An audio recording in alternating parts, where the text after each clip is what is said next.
Ire kiri mahai, yore mi me, Ramana kore.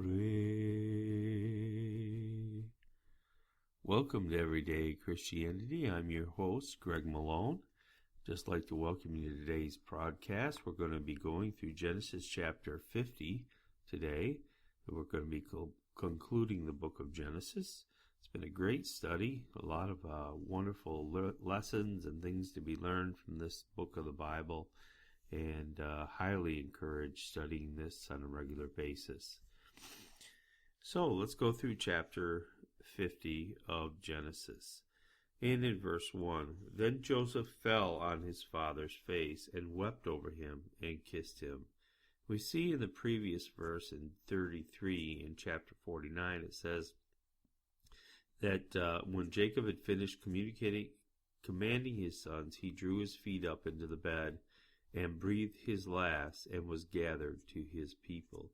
So we see that his father has just died. And Joseph, obviously an emotional person, cries and weeps over his father. And Joseph commanded his servants, the physicians,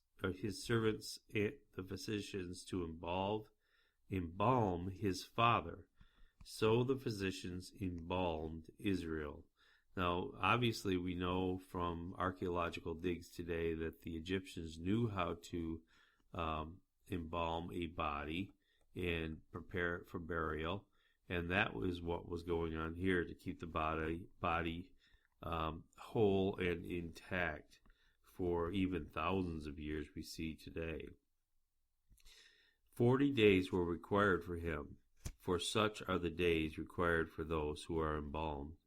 And the Egyptians mourned for him 70 days. Now notice the Egyptians are mourning for him, not just the family of Jacob, and they mourned for him 40 days or 70 days in a probably to honor him and honor Joseph also, who was second in the land of Egypt. In verse 4, now when the days of the mourning were past, Joseph spoke to the household of Pharaoh, saying, if now I have found favor in your eyes, please speak in the hearing of Pharaoh, saying, my father made me swear, saying, behold, I am dying. In my grave, which I dug for myself in the land of Canaan, there you shall bury me. Now therefore, please let me go back up and bury my father, and I will come back. And Pharaoh said, go up and bury your father, as he has made you swear.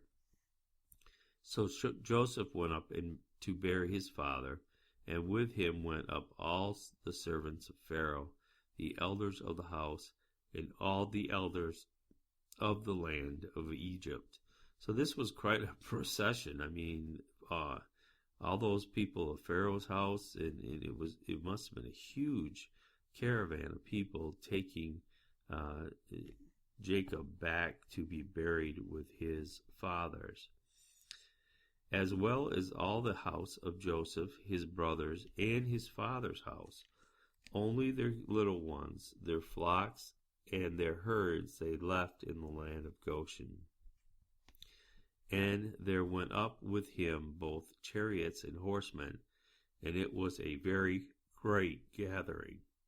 So we see this is a huge bunch of people going up there, and I know I've said that before, but this is a very great honor that is being bestowed upon Jacob by the Pharaoh, the king of Egypt, and his second in command, his son Joseph.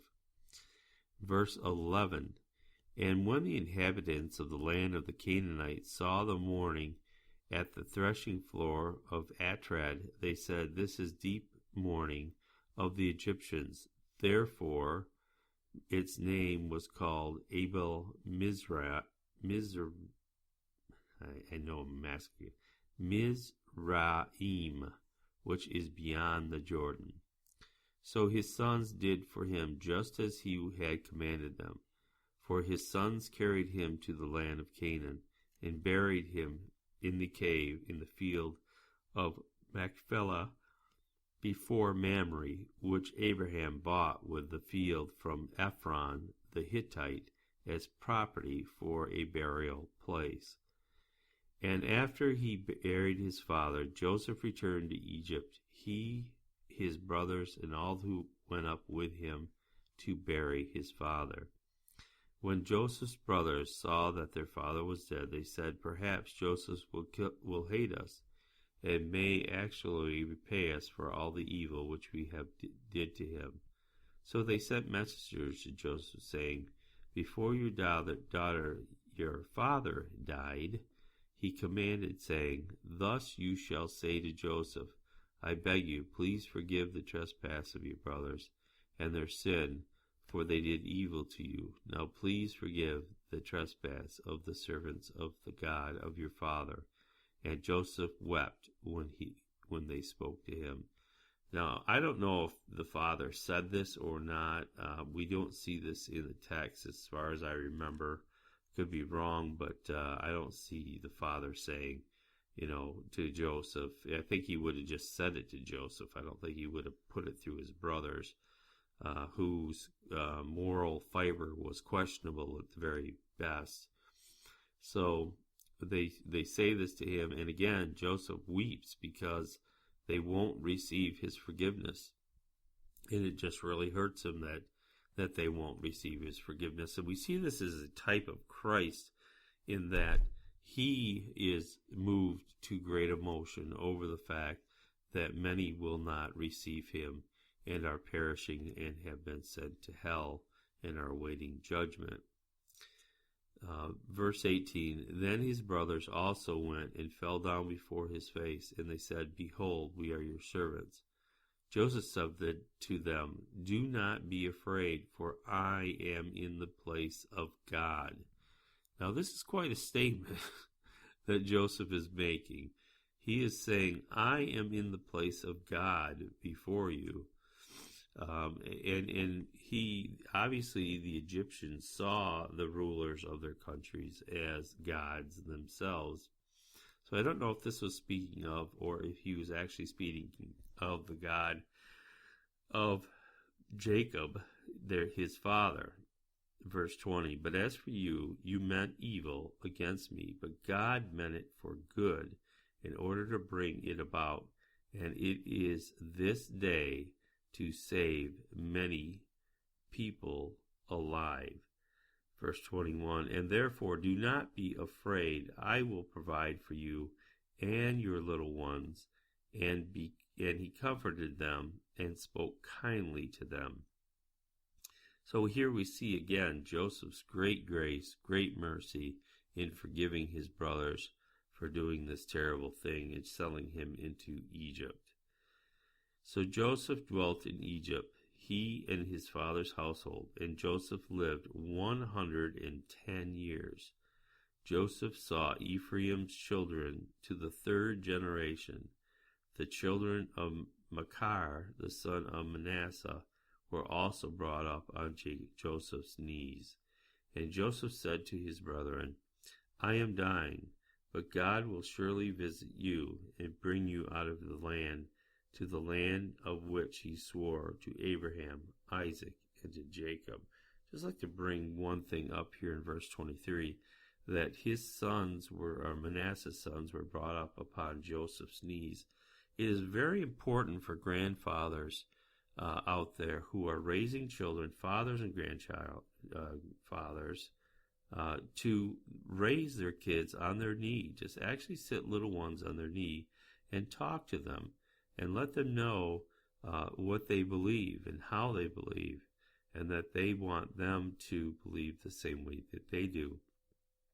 It's very important. Again, train up a child in the way he should go, and when he is old, he will not depart from it. So it's just an interesting verse that they were brought up on his knees. And verse 25, then Joseph took an oath from the children of Israel, saying, God will surely visit you, and you shall carry my bones from here.